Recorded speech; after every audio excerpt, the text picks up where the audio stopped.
오늘 말씀을 보니까 위로라는 말씀이 참 많이 나오죠. 위로라는 단어가 참 많이 나옵니다. 그래서 제목도 하나님의 위로라는 말씀의 제목으로 삼고 함께 은혜 받기를 원합니다.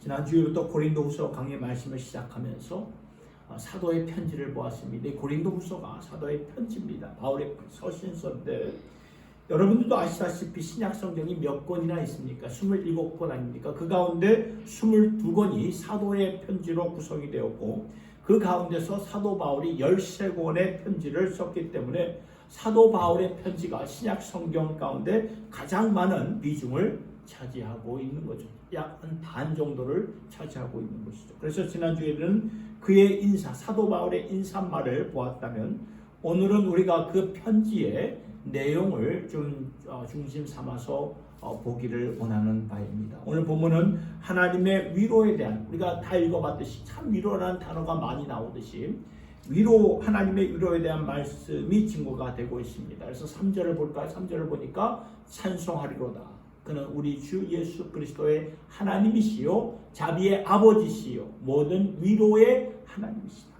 하나님을 가리켜서 모든 위로의 하나님이시다. 저는 이 말씀을 가지고 한번 묵상을 해보았습니다. 왜 사도 바울은 하나님의 위로에 대해서 쓰고 있는 것인가? 여러분, 위로가 무엇입니까? 우리의 단어 가운데 위로는 우리에게 어려움과 환난과 고난이 임했기 때문에 필요한 것이 하나님의 위로가 아닐까요? 그래서 하나님의 위로를 받아 환난과 고난 가운데서도 우리가 능히 일어설 수 있도록 하나님께서 우리를 위로해 주신다는 말씀이 됩니다. 그런데 왜 이 말씀이 오늘 이 본문 앞부분부터 있었을까 생각하는 가운데 이것이 바로 복음이다. 이것이 바로 가스펠, 복음이라는 것을 보게 됩니다. 여러분, 복음은 하나님의 능력이에요. 하나님의 능력은 우리로 하여금 고난과 환난을 피해가도록 하는 것이 아니라, 도망치게 하는 것이 아니라, 하나님의 능력은 우리로 하여금 그 고난과 환난 가운데 능히 감당하게 하는 것이죠. 이것이 복음이라는 것을 깨닫게 되었는데, 그렇다면 이것이 왜 필요할까? 우리가 살고 있는 이 세상의 하나님의 가르침, 말씀을 보니까 이 세상 자체가 지금 허무한데 굴복하고 있죠. 허무한데 굴복한다는 것은 무슨 말입니까? 죄의 종로를 타고 있다는 그 말이에요. 그래서 온 피조물, 온 인류가 탄식하며 함께 고통을 겪고 있다고 말씀을 증거하고 있는데 그 피조물인 우리가 이렇게 고통을 겪고 있고 탄식하고 겪고 있고 썩어짐의 종로를 타고 있다고 로마서 8장은 우리에게 이렇게 증거하고 있어요. 그런데 그 8장 속의 말씀이 바로 오늘 저와 여러분들을 가리켜서 하는 말씀이라는 거죠. 우리도 그 안에 있다는 말입니다. 썩어짐의 종로로 타고 있다는 그 말씀이라는 거죠. 그러나 언젠가 우리의 몸이 새로워지는 날을 기다리는 것이라는 것입니다. 언젠가는 우리 주님이 이 세상을 새롭게 하여 주실 것이고, 이 세상을 새롭게 할 때 더 이상 우리는 아프지 않고 썩지 아니하는 그 몸을 주실 터인데 그때까지 우리는 기다리는 것이다. 그래서 영혼의 구원은 있지만 몸의 구원, 몸의 속량은 아직도 기다려야 하는 그러한 시간과 과정 가운데 우리가 있기 때문에 지금은 몸에 아픈 것, 그렇죠? 시간이 흐르면서 세월이 흐르면서 몸에 아픈 것을 우리가 궁극적으로 이것을 피해갈 수가 없다는 것입니다. 회복을 받을 수가 있고 치유를 받을 수 있겠지만 나이가 점점 들어가면서 몸이 쇠약해지는 것은 당연한 거예요. 제가 이렇게 계속 지방 이 종양을 제거하는 수술을 계속 받고 있어요. 지금 5번 5차 수술을 지금 받고 앞으로 2-3번 더 남았는데, 이게 살을 찢고 그 종양을 빼고 다시 실을 꼬매고, 근데 이게 아무는 시간을 보니까 한 달이 넘어요. 한 달이 넘어도 이게 아물지가 않아요. 잘 아물지가 않아서 계속 고름이 나고. 제 둘째 아이가 다쳤거든요. 다쳤는데 똑같은 보니까 금방 아물더라고요. 야, 이게 나이가 들면서 보니까 이게 아무는 시간이 더디구나. 이 나이가 들면서 몸이 쇠약해지는 것은 당연하다는 거죠. 그래서 우리가 이 세상에 살고 있는 이상 우리가 피할 수 없는 것은 바로 고난과 환난이라는 거죠. 그리고 그뿐만이 아니라 우리가 예수님 때문에 받는 고난도 있다는 것을 기억하셔야 되는 것입니다. 그래서 오늘 5절의 말씀을 볼까요? 보면은 그리스도의 고난이 우리에게 넘친 것 같이 우리의 위로도 그리스도로 말미암아 넘치는다. 그리스도의 고난이 무엇입니까? 그리스도 예수님 때문에 받는 고난을 가리키는 것이죠.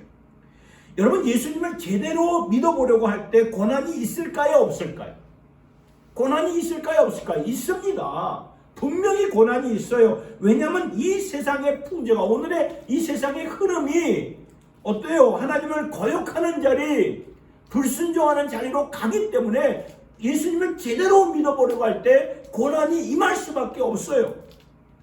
그래서 에베소서 2장 2절과 3절 같이 한번 읽어보겠습니다. 시작. 그때 너희가 그 가운데서 행하여 이 세상 풍속을 쫓고 공중의 권세 잡은 자를 따랐으니 곧 지금 불순종의 아들들 가운데서 역사하는 영이라.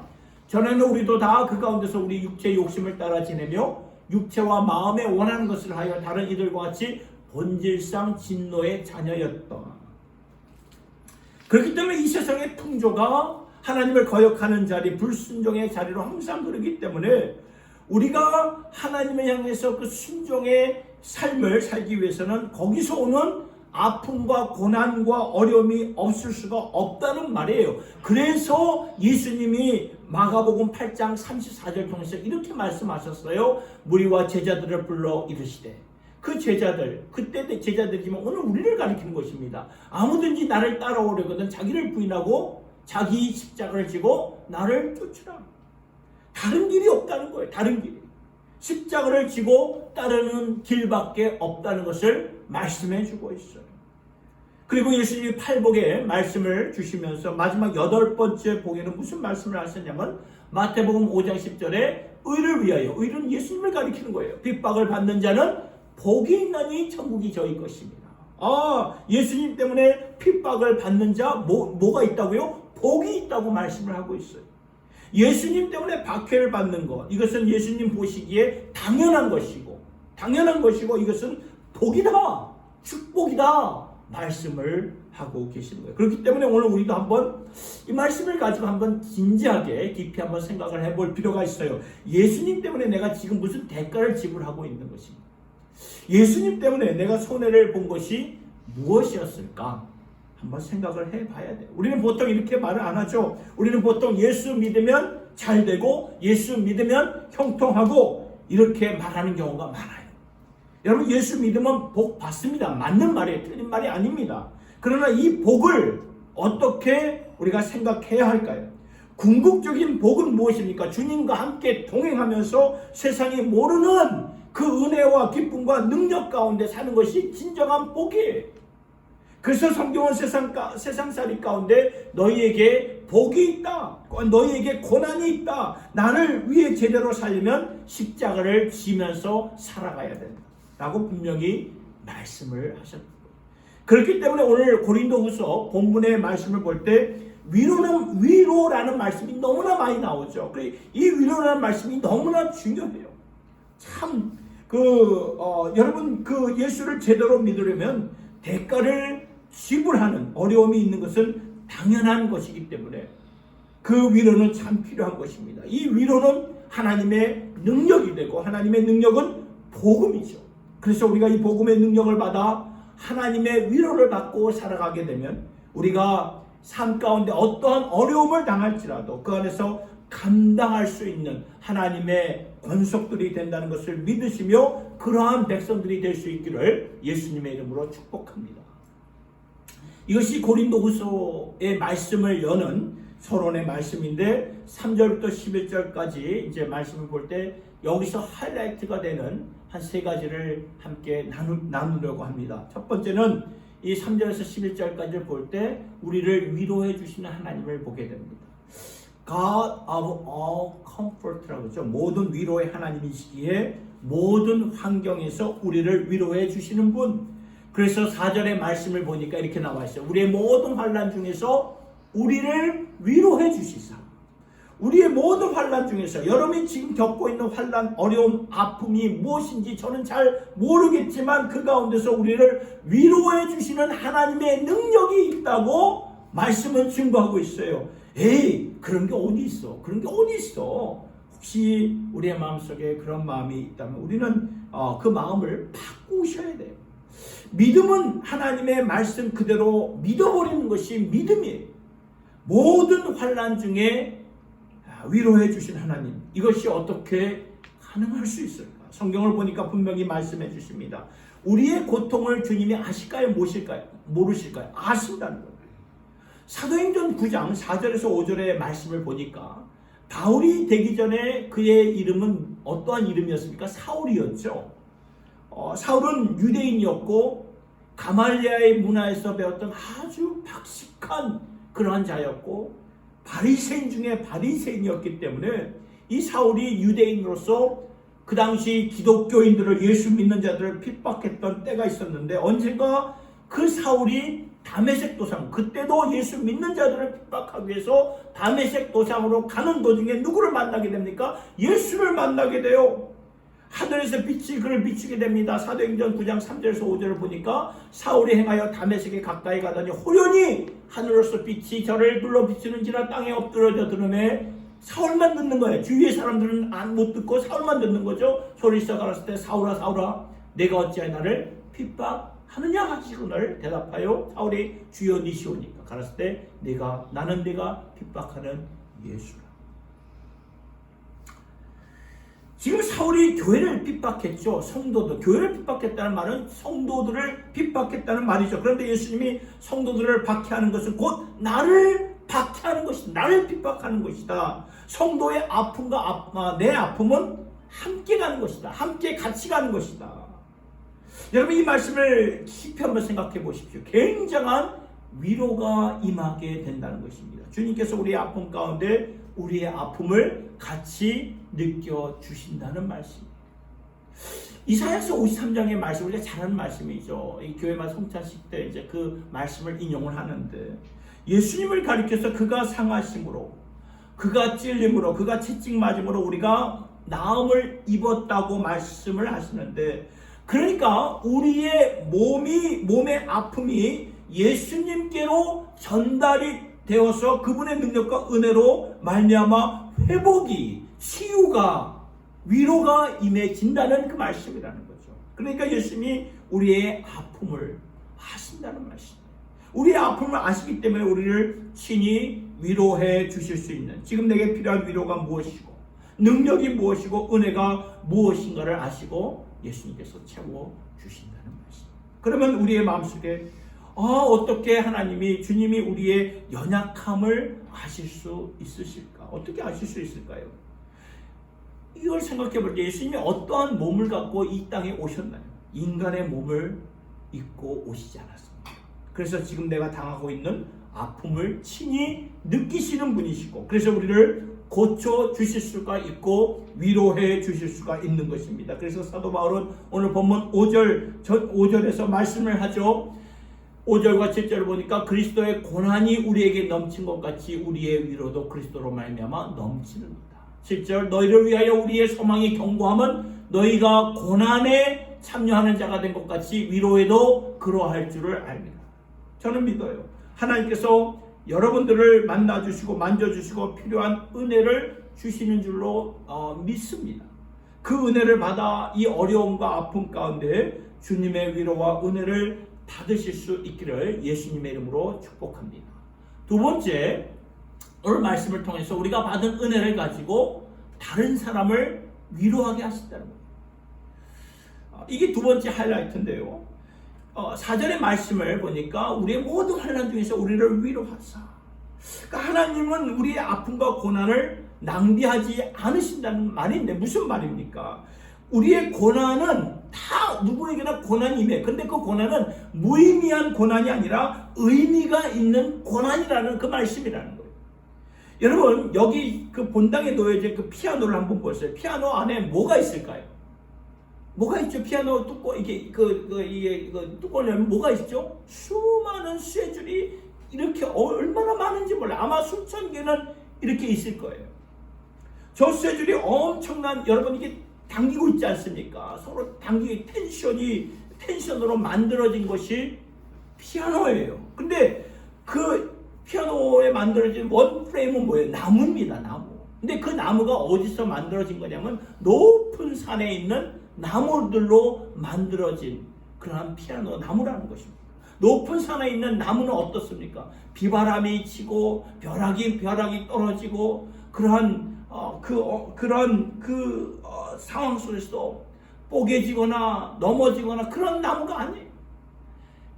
고난과 시련 가운데 버틴 그런 나무로 만들어진 그러한 피아노였기 때문에 피아노가 일부러 뭐 도끼를 가지고 때려 부서지지 않는 한 저절로 부서지거나 망가지지 않는다는 거예요. 왜냐하면 피아노의 나무는 엄청난 고난 가운데 만들어진 나무이기 때문에 그래요.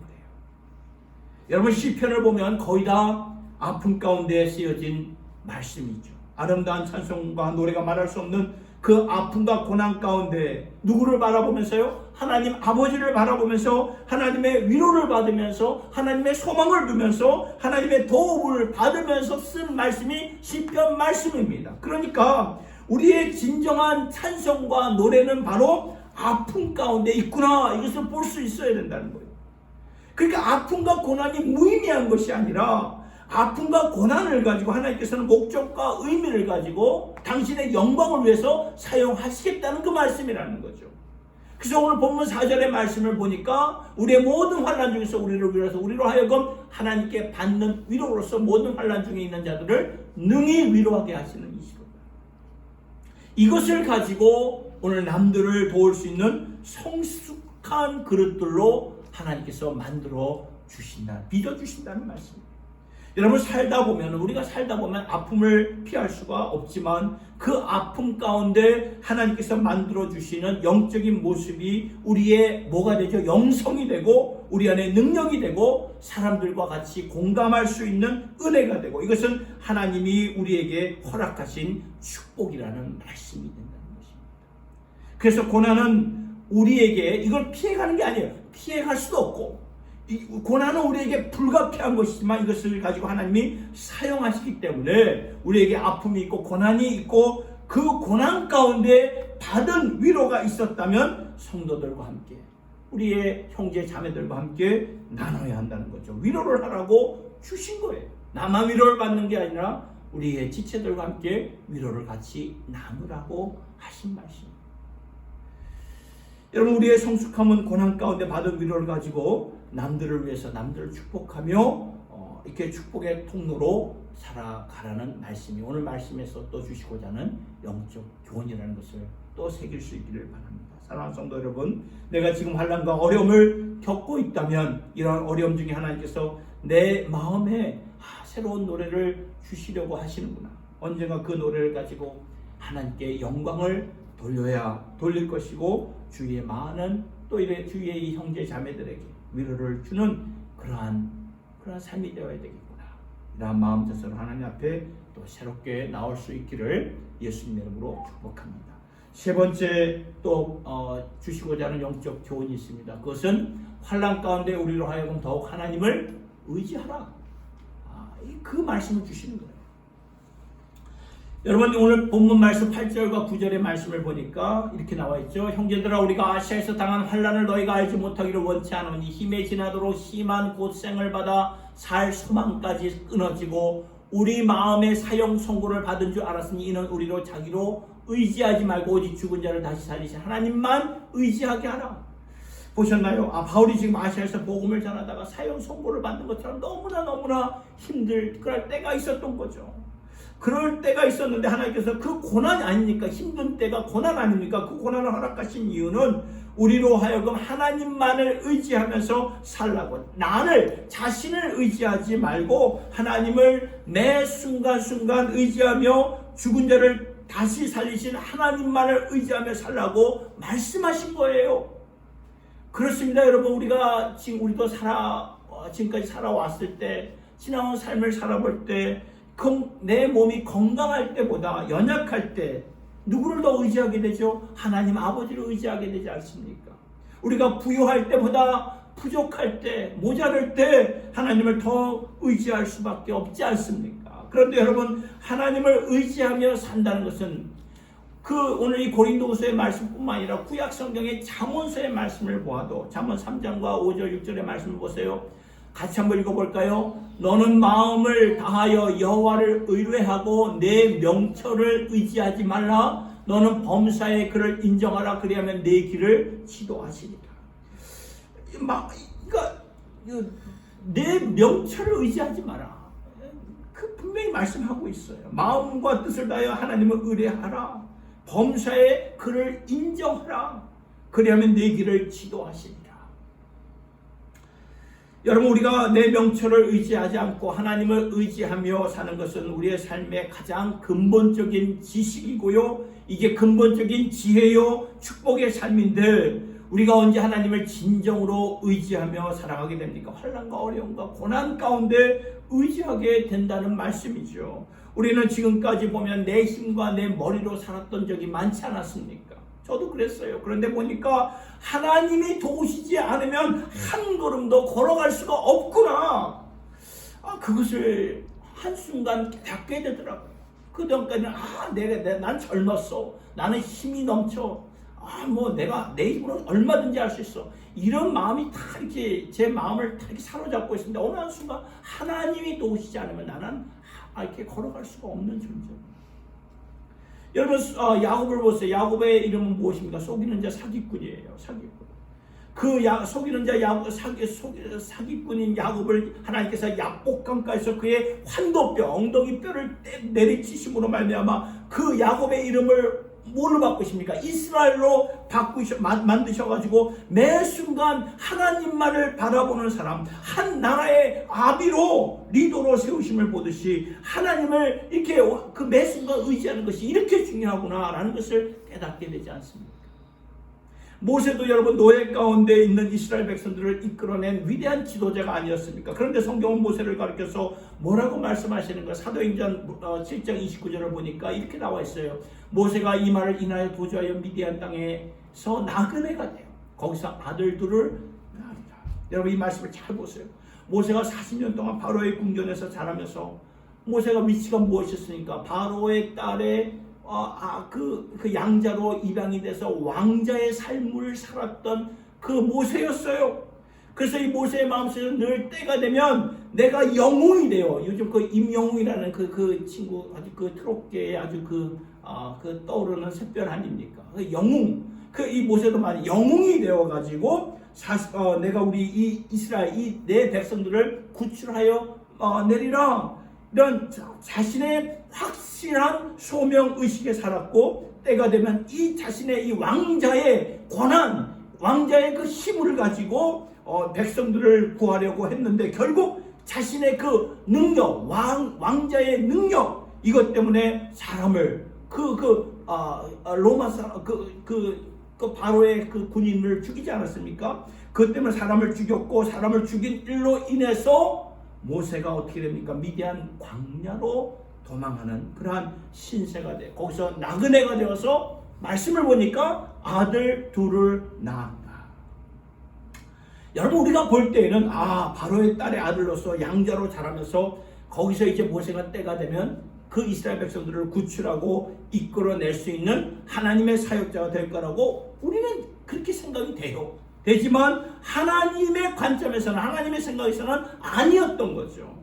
그 자리에서 이게 변화되기 전에 그 자리에서는 하나님이 모세를 사용하실 수가 없었어요. 그래서 그를 강압적으로 이끌어내가지고 미디안 광야로 인도하여서 거기서 40년을 살게 하셨는데, 나그네의 삶을 살게 하셨고, 그리고 한 아버지로서, 한 부모로서 만들어 주셨는데, 저는 여기서 하나님의 인도하심, 하나님의 지혜를 발견하게 되었어요. 여러분, 미디안이라는 곳, 하나님이 모세를 강압적으로 사람을 죽여가지고 미디안으로 가게끔 하는 그런 미디안이라는 곳은 사막 같은 땅이고, 참 사람 살아가기가 굉장히 힘든 곳이 광야가 아닙니까? 그렇기 때문에 하루하루 살 때 창조주 하나님만 한 분만 바라보면서 살아가야 되는 곳이 미디안 광야라는 것입니다. 그리고 나그네는 오늘날로 말하면 난민이에요. 난민은 두 발 뻗고 잘 수 있는 내 공간이 없어, 내 집이 없는 곳이에요. 난민의 삶이라는 것이. 그러니 하루하루가 모험이죠. 내가 하루를 살았다면 하나님 감사합니다. 당신 때문에, 하나님 때문에 내가 살았군요. 삶의 매 순간을 하나님께 맡기며 사는 것이 나그네의 삶이 아닙니까? 그래서 세상에 집착하지 않고 목적지만 향하여 가는 나그네로 이렇게 다듬어 가시면서 고난 가운데 하나님만 바라볼 수 있도록 모세로 만들어주는 하나님의 그 섭리를 우리는 볼 수 있어야 된다는 것입니다. 그리고 말씀을 보니까 거기서 아들 둘을 낳았다. 이게 무슨 말일까요? 고난의 문이 열렸다는 그 말이에요. 고난의 시작이라는 거죠. 여러분, 아이를 낳으면 기쁘죠. 기뻐요. 말할 수 없는 기쁨이 있지만, 그러나 그 아이로 인하여서 이제 눈물로 기도 안 하는 부모가 있나요? 자녀를 다 낳으신 분들은 다 공감할 거예요. 아이를 낳는 순간부터, 낳을 때는 임신 되었을 때는 참 기쁘지만, 아이를 낳을 때부터는 이제 고난의 시작이는 눈물의 바다라는 거죠. 아이를 그러니까 여러분, 내 뜻대로 보면, 살다 보면 내 뜻대로 되는 거 있지만 내 뜻대로 안 되는 게 있어요. 그게 무엇입니까? 그게 바로 우리의 자녀들이 아닙니까? 아이들이 자랄 때가 힘들다고 합니다. 그러면 아이들이 좀 컸을 때, 청소년 때가 되면 안 힘들까요? 아니요. 지금 우리 원겸이 있다, 이가 지금 힘들다고 하는데, 원빈이 이 정도 청소년 때가 됐다고 안 힘들어요? 아니, 더 힘들어요.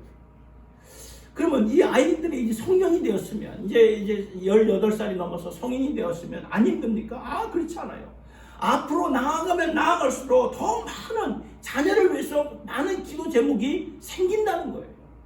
그렇기 때문에 아이를 낳는 그 순간부터 하나님 아버지를 바라보게 되면서 자녀를 주님께 의탁해야 된다는 것이죠. 여러분, 지금의 삶이, 지금 미디안 광야의 삶을 걷고 계십니까? 그 자리에서 여러분들이 하실 일들이 있는데, 그것은 하나님을 매 순간, 우리 주님을 매 순간 의지하는 것이고, 이전보다 더욱더 의지하셔야 된다는 말씀입니다.